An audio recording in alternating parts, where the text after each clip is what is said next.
যুবদল, ছাত্রদল এবং স্বেচ্ছাসেবক দল সহ ইসলামপুরের বিএনপি করে আপনি ভুলে যান না, আপনি শেখ হাসিনার চাইতেও শক্তিশালী রাষ্ট্র না।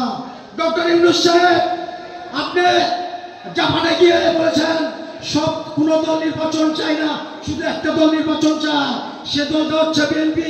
আমি ডক্টর ইউনূস সাহেবকে বলতে চাই, যাদের নিবন্ধন নাই তারা কোনোদিন নির্বাচন চাইতে পারে না। আর বিএনপির নিবন্ধন আছে বিদায়, বিএনপি জনপ্রিয় দল হচ্ছে বিদায় নির্বাচন চায়। আজকে আমি বলতে চাই ডক্টর ইউনূস সাহেব আপনার সচেতন হয়ে কথা বলুন। আর ইসলামপুরের ইউনূস সাহেবকে বলতে চাই, আপনি কিন্তু শেখ হাসিনার চাইতেও বড় কোনো লিডার হন নাই, বড় কোনো মন্ত্রী হন নাই, বড় কোনো আমলা হন নাই। আমি ইউনূস সাহেবের উদ্দেশ্যে বলতে চাই, আপনি যতই ষড়যন্ত্র করুন, সেই ষড়যন্ত্র ইসলামপুরের মাটির মানুষ আমার নেতা সুলতান মাহমুদ বাবুর জন্য বুক পেতে নেবে, বুকের রক্ত ছড়িয়ে দিয়ে হলেও আমার নেতা সুলতান মাহমুদ বাবুকে ইসলামপুরের মাটিতে এমপি বানাবো। এই বলে আমার বক্তব্য শেষ করছি। খোদা হাফেজ। বাংলাদেশ জিন্দাবাদ। শহীদ জিয়াউর রহমান, দেশের নেত্রী বেগম খালেদা জিয়া জিন্দাবাদ, সুলতান মাহমুদ বাবু জিন্দাবাদ। সবাইকে ধন্যবাদ। আসসালামু আলাইকুম। যার হাত ধরে রাজনীতিতে পদার্পণ করেছিলাম সেই শহীদ ব্রিগেডিয়ার শহীদুর রহমান শহীদ ভাই আজকের এই অনুষ্ঠানে সঞ্চালনায় আছেন, যার নেতৃত্বে সেই ফিসপাতি আওয়ামী লীগ সরকারের জুলুম নির্যাতনের শিকার হয়ে হাঁটি হাঁটি পাতা করে ইসলামপুর উপজেলা বিএনপি সুসংগঠিত করেছে, যার বিরুদ্ধে আওয়ামী লীগ ফিসপাতির যে নীল নকশা বাস্তবায়ন করেছিল তারই ধারাবাহিকতা আজকে ইসলামপুর আওয়ামী লীগ বাকশালী আতঙ্ক উপজেলা বিএনপির বিপ্লবী সাধারণ সম্পাদক শ্রদ্ধাভাজন বড় ভাই জনাব নজরুল ইসলাম নবাব ভাই সহ আমাদের মাঝে উপস্থিত আছেন ইসলামপুর উপজেলা বিএনপির শীর্ষস্থানীয় আমার। শুধু আমি একটি কথাই বলি, আমার বক্তব্য শেষ করব, যে নেতার জন্ম না হলে বাংলাদেশ স্বাধীন হবে না, যে নেতার জন্ম না হলে ধন্যবাদ। সবাইকে ধন্যবাদ। আসসালামু আলাইকুম। ধন্যবাদ আসিদুলকে। আমাদের নেতা শহীদ রাষ্ট্রপতি জিয়াউর রহমানের 44তম বার্ষিকী আমরা সবাই ভুল করে দোয়া করব, মহান রব্বুল আলামিন তাকে সর্বোচ্চ জান্নাত দান করে।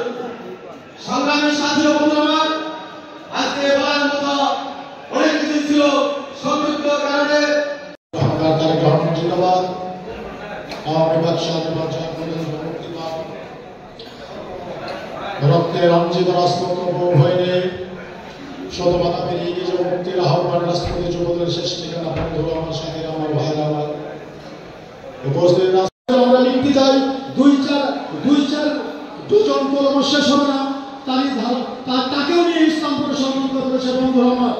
আপনারা হয়তো জানেন সুলতান মাহমুদ বাবু এমন একটা প্রতীক, এমন একটা বিশ্বস্ত হাতিয়ার, যার পুলিশ লাগে না, তাই ধারাবাহিকতা আজকে ইসলামপুরে অডিটোরিয়ামে যে আমরা অনুষ্ঠান করতেছি, এখানে কোনো পুলিশের প্রয়োজন নেই, এখানে কোনো সেনাবাহিনীর প্রয়োজন নেই, পুরো বেষ্টনীর মধ্যে সুলতান মাহমুদ বাবু কখনো জনসভা করে না, আলোচনা সভা করে না। আপনারা হয়তো আপনার সুলতান মাহমুদ বাবু ভাইকে মাইনাস করে আপনি কাকে নিয়ে মিটিং করেন, কাকে নিয়ে আপনি ভুল মিটিং করেন, কাকে নিয়ে আপনি ষড়যন্ত্র করেন। যদি মিটিং করতে হয় সুলতান মাহমুদ বাবু ভাইকে নিতে হবে, সুলতান মাহমুদ বাবু ভাইকে আসতে হবে। যদি এরপরেও আপনি যদি আমার নেতা সুলতান মাহমুদ বাবু ভাইকে মাইনাস করে কিছু করতে চান, তাহলে ইসলামপুরে আপনার বিরুদ্ধে ইউনিয়নের বিক্ষোভ মিছিল হবে বন্ধুরা আমার। আজকে আপনারা কি করেন, সেই আওয়ামী লীগের দূষণ যারা বিগত দিনে একটি মামলা রচনা হয় নাই, তাদের কিনা আপনি গভীর ষড়যন্ত্র করছেন। নির্বাহী অভিযান সাহেব, আপনাকে আজকে 44তম প্রতিষ্ঠা বার্ষিকী থেকে আপনি ষড়যন্ত্রের একটা অংশ। আপনি বলেছেন যে তারেক রহমান খালেদা জিয়া আপনার নাকি মা এবং ভাই। আপনি 5 তারিখ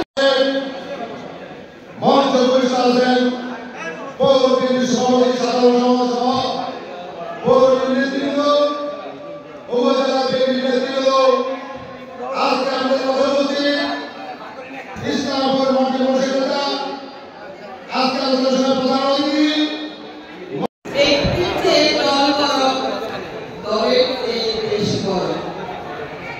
শহীদ রাষ্ট্রপতি জিয়াউর রহমানের এই বাহিনীর সামনে রেখে আজকের অনুষ্ঠানের সম্মানিত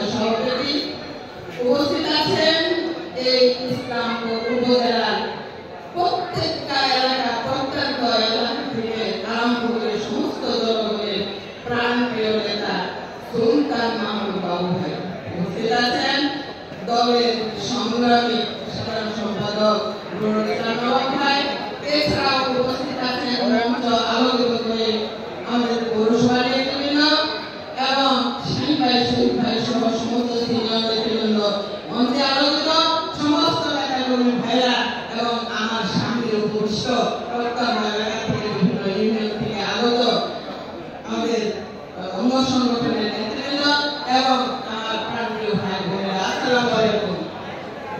আমরা আজকে সমবেত হয়েছি, সময় সংক্ষিপ্ত, কিন্তু এমন একটা দিনে আমরা সমবেত হয়েছি যে আজকে শহীদ রাষ্ট্রপতি শাহাদাত বার্ষিকী।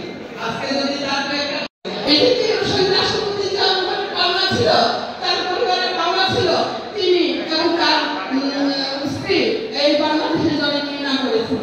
শুধু তাই দিয়ে ক্ষান্ত হননি, তার প্রাণপ্রিয় সন্তান তারেক রহমানকে যখন অন্তরীণ করে নিয়ে গেলেন এবং উপরের দিকে ঝুলিয়ে যখন তাকে মেরে ফেলার বন্ধ করে দিয়ে এবং মেরে ফেলার হুমকি দেওয়া শুরু হলো, তখন একটা মায়ের হৃদয় বন্ধ করে উঠে এবং তিনি তার সন্তানের জীবন বাঁচানোর জন্য তাকে বিদেশ পাঠানো হলো।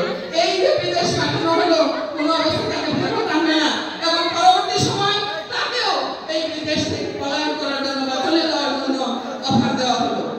কিন্তু তিনি মাদার অফ ডেমোক্রেসি কোনোভাবে তিনি আপোষ করেন নাই। শুধু আপোষ করেন নাই না, তিনি বলেছেন বাংলাদেশের বাইরে আমার আর কোনো ঠিকানা নাই, আমি কোথাও যাব না, আমি এই বাংলাদেশেই থাকবো এবং বাংলাদেশে মরবো, আমার কোথাও ঠিকানা নেই। আমরা সেই দলের আমরা কর্মী, আমরা সেই দলের ভক্ত, আমরা সেই দলের ভক্ত হয়ে আজকে এই মুহূর্তে শহীদ রাষ্ট্রপতি জিয়াউর রহমানের আত্মার মাগফিরাত কামনা করছি এবং আমরা সকলেই তাকে বেহেশতবাসী হোক।